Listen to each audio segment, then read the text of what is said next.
마카리우스라고 하는 이 사람이에요. 앞에 등장하고 있는 사람이 이집트 수도사 성자 마카리우스라고 하는 사람입니다. 이집트 출신인데 요즘에 이집트가 여러분 옛날에는 애굽이고 지금은 이집트고 이슬람 나라 90% 이상이 무슬림들이에요. 근데 과거에 옛날에는 여기에 성자들이 굉장히 많았어요. 수도사들이 굉장히 많았어요. 그걸 회복해야 이집트가 되는데 아직 회복 못하고 있습니다. 마카리우스 이집트 사람 소년 시절에는 이제 목동으로 이렇게 활동을 한 사람이에요. 부모 강요로 어린 나이에 결혼을 했는데 아내가 일찍 죽습니다. 그의 전 재산을 이웃에게 나눠준 사람으로 마카리우스가 유명합니다. 30세쯤 돼가지고 사막에도 이제 들어가서 운둔적인 삶을 살아갑니다. 운둔적인 삶을 살아가는데 여러분 우리가 전에 안토니우스, 성 안토니우스를 얘기했었잖아요. 그분도 이집트 사람인데 이 마카리우스가 성 안토니를 찾아갑니다. 찾아가서 수도사 또는 수도원주의에 대하여 여러 가지 교육을 받고 충원을 받고 여러분 그랬다는 기록이 여러분 있습니다. 이 마카리우스는 여러분 사막에서 생활을 합니다. 수도원 공동체를 주재하면서 사막에서 생활을 했는데 이분의 설교가 영성 있는 설교로 굉장히 유명합니다. 유명하고 그래서 여러분 요한 웨슬레가 이분의 설교에 굉장히 은혜를 많이 받았다라고 하는 얘기가 여러분 있습니다. 이 마카리우스의 생활은요 굉장히 엄격했답니다. 스스로에게 엄격했은 거예요. 스스로에게. 이분의 특징이 뭐냐면 일주일에 식사를 한 번만 했대요. 한 번만. 놀래지도 않아. 얼마나 먹는지 놀래지도 않아. 일주일에 한 번 먹었다는 거예요. 기절초풍하지요. 그죠? 근데 진짜 그렇게 먹었는지는 몰라도 그렇게 절식을 많이 했대요. 이게 절식을 했대요. 심지어는요, 일부러 갈증을 느끼기 위해서 물을 마시지도 않았답니다. 갈증을 느끼게 하기 위해서 물을 마시지도 않고 이렇게 살아갔다는 거예요. 그러니요, 항상 여러분 제자들을 가르치는데 항상 가르쳤던 내용 중에 하나가 뭐냐면 침묵이었답니다. 늘 침묵. 그래서 제자들을 가르칠 적에도 그렇게 가르쳤답니다. 제자들아, 기도할 때 많은 말 하지 말아라. 다만 주님이 제게 자비를 베푸시어 달라고 그렇게 하소연하라. 부르짖어 그렇게 해라. 그 말만 반복을 해라. 주여 나에게 자비를 베푸소서. 주여 나에게 자비를 베푸소서. 많은 말 하지 말고 주님 나에게 자비를 베풀어 달라고만 하라. 이렇게 가르쳤다는 거예요. 이분이 사막에서 60년 동안 운동 생활을 여러분 했고요. 이분에게 별명이 붙었는데 사막의 대인이라고 하는 이름이 여러분 불려졌답니다.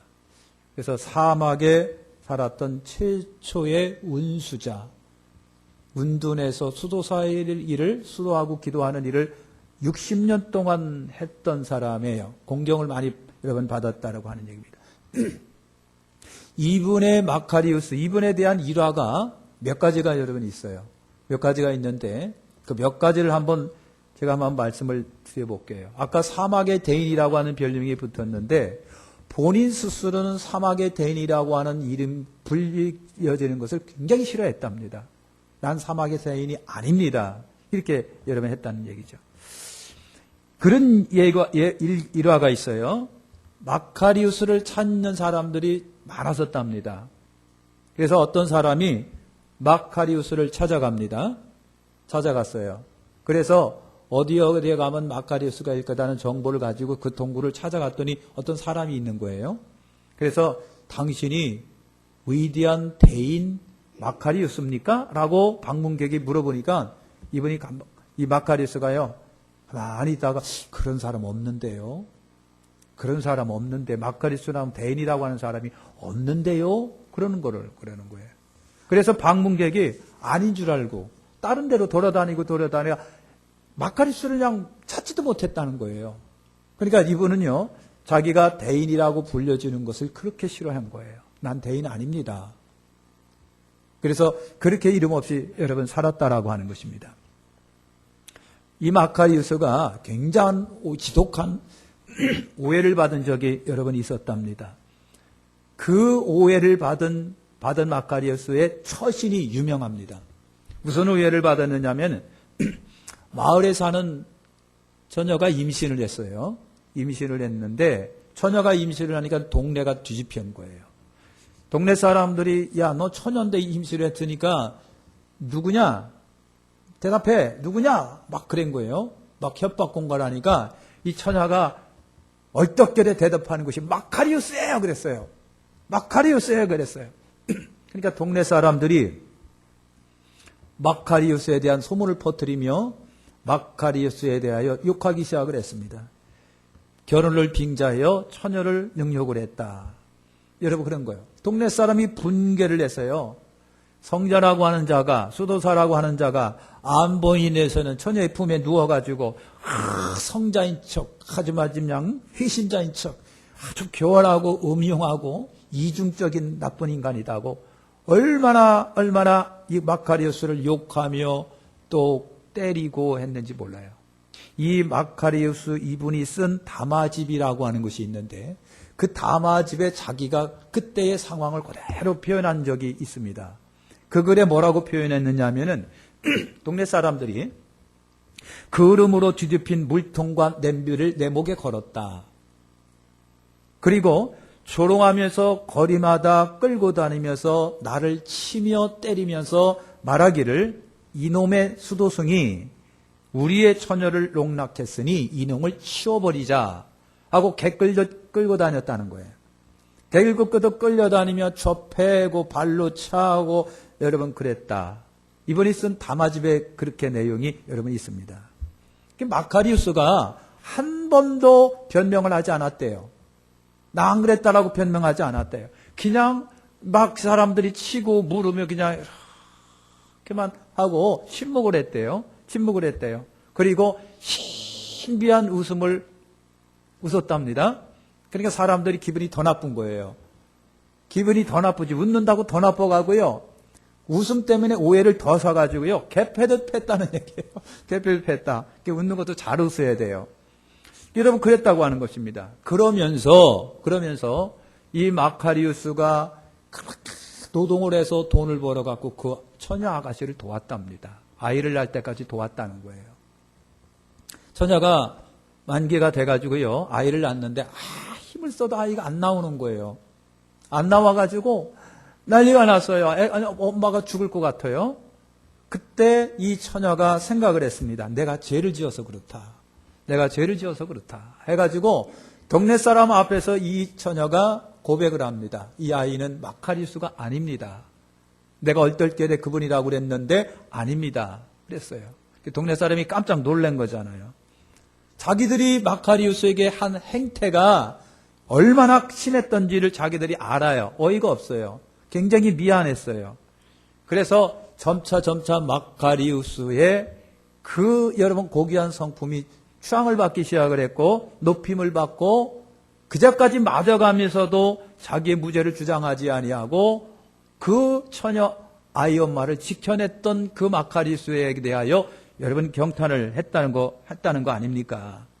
그럼에도 불구하고 마카리우스는요 오해를 받았을 때나 오해가 풀렸을 때나 항상 그 모습이었답니다. 동네 사람들이 여러분 모여가지고 우리가 너무 큰 죄를 졌으니까 마카리우스를 찾아가서 용서를 빌자 하고 가봤더니 마카리우스가 이미 떠나고 없는 거예요. 동네 사람이 온다는 얘기를 듣고 깊은 사막으로 사람들이 못 들어오게 들어갔다는 얘기예요. 들어가서 일생을 사는 거예요. 마카리우스에 대한 일화가 또 하나가 여러분 있는데 악마가 마카리우스를 해치려고 했는데 실패한 거에 대한 일화가 여러분이 있습니다. 사탄이 마카리우스를 찾아갔는데 공격할 틈이 없어요. 대적할 틈이 없어요. 마카리우스를 넘어뜨려야 되겠는데 넘어뜨리지를 못하는 거예요. 그래서 사탄이 마카리우스에게 말합니다. 마카리우스요, 너에게 그 어떠한 위대한 힘이 있기 때문에 내가 너를 대적할 수가 없었다. 내가 하는 건 나도 하고 네가 잘 때 나도 자고 네가 깨어있을 때 나도 깨어있고 네가 하는 거 내가 다 했음에도 불구하고 너를 넘어뜨리지 못했는데 단 한 가지가 너를 능가할 수가 없었더라. 그것 때문에 너를 공격할 수가 없었다. 사탄이 이제 마카리오스에게 그린 거예요. 그래서 마카리오스가 사탄에게 물었습니다. 뭐가 너에게는 없고 나에게는 있냐? 무엇 때문에 네가 나를 이길 수가 없느냐? 하고 했더니만 사탄이 하는 얘기가 너의 겸손 때문에 내가 너를 이길 수가 없었다. 이런 그 말을 했다는 겁니다. 겸손은 사탄을 이기는 가장 큰 무기잖아요. 그지요? 그래서 마카리오스는 겸손에 대하여 이렇게 말을 합니다. 겸손한 자는 결코 무너지지 않는다. 왜냐하면 모든 곳에 가장 밑바닥에 있는 그가 어찌 무너질 수 있는 게 있겠느냐 그랬어요. 겸손한 사람은 가장 낮은 위치에 있는데 그 낮은 위치에 있는데 뭐가 또 무너지겠냐. 그래서 사탄도 마카리오스의 겸손 때문에 마카리오스를 이기질 못했다. 그런 일화가 여러분 있습니다. 마카리오스의 제자가 되기 위해서 많은 청년들이 이 마카리오스를 찾아왔답니다. 찾아왔는데 여러분 마카리오스의 깊은 고독, 사람을 별로 안 만나고 깊은 침묵과 고독이 굉장히 그분에게 유명합니다. 젊은이들이 찾아와가고 선생님 제자가 되고 싶습니다. 제자가 되고 싶습니다. 라고 끊임없이 찾아왔을 때마다 마카리오스가 찾아온 청년들에게 숙제를 낸 게 있답니다. 숙제를 냈어요. 무슨 숙제를 냈느냐면 젊은이 내가 하는 숙제를 하게 뭡니까? 자네가 공동묘지에 가서 저 잠자고 있는 죽은 자를 향하여 책망을 하게 그랬답니다. 그래서 이 제자 될 사람들이 공동묘지에 가서 막 책망을 했어요. 나쁜 사람들아, 죄를 지은 사람들아 막 책망을 했어요. 그리고 이제 마카리오스를 찾아왔습니다. 선생님, 하라는 대로 잘 했습니다. 마카리오스가 대답을 합니다. 죽은 자가 네 책망을 듣고 뭐라고 하든가? 그렇게 물으니까 아무 말도 없었습니다. 마카리오스가 이제 다시 또 숙제를 냅니다. 그러면 다시 그 무덤을 찾아가게, 그리고 그 무덤을 향하여 칭찬을 계속하게, 그리고 오게 그랬어요. 그래서 여러분 청년들이 무덤을 찾아가서 열심히 칭찬을 했습니다. 그냥 이빨린 소리를 다 했어요. 그리고 왔습니다. 마카리오스가 다시 질문을 합니다. 가서 칭찬을 하니까 그 사람들이 뭐라고 하든가 아무 대답이 없었습니다. 라고 말하는 겁니다. 여러분, 그래서 마카리오스가 그들에게 그렇게 얘기를 했답니다. 그대가 그처럼 모독했건만 그는 아무리 말이 없었고 그처럼 칭찬을 했어도 아무 말이 없었자는가. 그대 역시 그와 같이 침묵할 수 있다면 구원을 받을 것이네. 인간의 불의에도 영예에도 죽은 자와 같이 반응하라. 그러면 구원을 받을 것이다. 청년들에게 그렇게 얘기를 했다는 겁니다. 마카리오스가 이런 말을 남겼습니다. 침묵에는 힘이 있다. 침묵은 장차 다가올 세계의 언어이다. 그랬어요. 침묵. 이트리아의 수도원에서 있는 수많은 수도하는 원루들이 마카리오스를 초청해서 마카리오스의 교훈을 듣기를 원했어요. 그래서 마카리오스를 초청을 했습니다. 그리고 우리들에게 좋은 교훈을 부탁합니다. 라고 했어요. 그랬더니 마카리오스가요, 강단에 딱 서서 갖고 아무 말이 없이 그냥 눈물만 줄줄줄줄 흘렸어요. 그리고 그분이 그런 말을 했습니다. 형제들이여, 우리 웁시다. 형제들이여, 우리 웁시다. 우리의 눈물이 지옥불에 가기 전에 눈에서 눈물을 죄다 짜냅시다. 이런 그랬답니다. 짜냅시다. 우리의 눈물이 지옥불에 가기 전에 눈에서 눈물을 죄다 짜냅시다. 눈물 흘리는 자가 천국 간다는 얘기예요. 자기 죄를 위해서 아파하고 통회하고 통곡하고 회개하는 그가 천국 간다. 여러분, 그런 거예요. 그리고 그 말을 들은 수도사들이 어떻게 하고요? 엉엉엉엉 울었대요. 많은 사람이 통곡하며 울면서 수수하님 우리를 위해서 기도해 주세요. 이용도 우리나라 감리교회 이용도라고 하는 목사님이 계셨습니다. 참 논란이 중심이 됐었는데 이분도요 여기만 부흥이 집회를 갔는데 한 시간 내 아무 말도 안 하고 그냥 강단에서 갖고 울기만 했대요. 울기만. 한 시간 내내 막 그냥 흐느껴 우니까 교인들이 전부 다 흐느껴 우는 거예요. 막 설교 한마디도 안 하고 울고 은혜받게 한 사람이 이용도 목사님이래요. 웁시다. 울자고요. 자, 그러면 정리해 볼게요. 마카리우스의 영성이 무슨 영성일까? 마카리우스의 영성이 무슨 영성일까? 고독의 영성이라고 했어요. 고독의 영성. 이게 우리 사람이 죄를 짓는 경우가 볼 때 많은 죄를 지어. 보는 것이 많을수록 듣는 것과 보는 것이 많을수록 죄를 짓는다고 하는 거예요. 그래서 고독의 영성, 홀로 안 보고 안 듣고 그렇게 살았답니다. 그 다음에 침묵의 영성이에요. 침묵의 영성. 사람이 말을 안 하면 입에 곰팡이가 쓴다고 그랬는데 여기서 곰팡이 쓸 정도로 마저 하지 말라는 얘기가 아니라 불필요한 말을 끊어버리는 거예요. 소용없는 말, 불필요 없는 말 끊어버리는 거예요. 침묵의 영성이에요. 침묵의 영성. 그래서 말 없이 무슨 뭔가 막 그냥 사람들이 말하고 그냥 제다림을 하면 침묵하라고 하는 침묵의 영성이었었답니다. 그 다음에 수용의 영성이에요.